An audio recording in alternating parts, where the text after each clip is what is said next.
'Twas the night before Thargmas, when all through the vessel not a creature was stirring, not even a trumble. Meta-alloys were hung by the exhaust cone with care, in hopes that the Thargoids soon would be there. The boffins were nestled all snug in their beds, while visions of brain trees danced in their heads. Our cannon in tinfoil, and I in my cap, had settled our brains for a long winter's nap. When out on the deck there arose such a clatter, I sprang from the bed to see what was the matter. Away to the airlock I flew in a flash, tore open the doors. Oh, that was quite rash. The moon on the breast of the planet below gave the lustre of midday to objects below, when what to my wondering eye should appear but a hideous hydra, and 8 scouts drew near. With a little old Thargoid so lively and quick, I knew in a moment it must be annoyed with the ship. More rapid than eagles his coursers they came, and he whistled and shouted and called them by name. Berserker, Marauder, Inciter, Regenerator, Marauder, Marauder, Inciter, Berserker. To the top of the ship, to the top of the bridge. Now fire away, fire away, fire away all.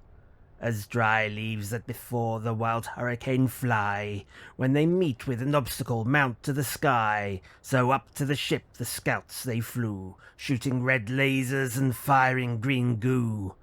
And then in a twinkling I heard on the hull the pewing and mewling of each little scout.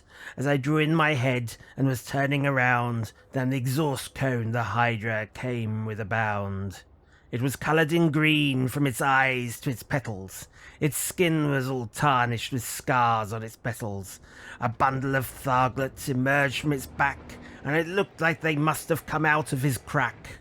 His eye, how it twinkled, his lasers, how merry. His petals were like roses, his eye like a cherry. His little protuberances begun to glow, and the lightning he fired was bright yellow.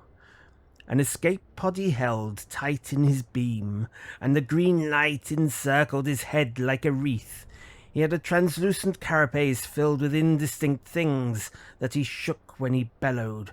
My knees turned to jelly. He was alien and green, a grotesque mandala, and I cried out when I saw him in spite of myself.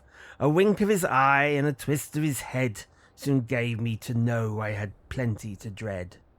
He spoke not a word, but went straight to his work, and fired all his weapons, then turned with a jerk.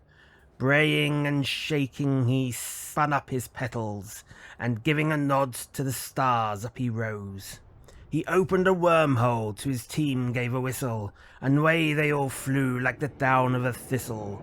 But I heard him exclaim, here he drove out of sight.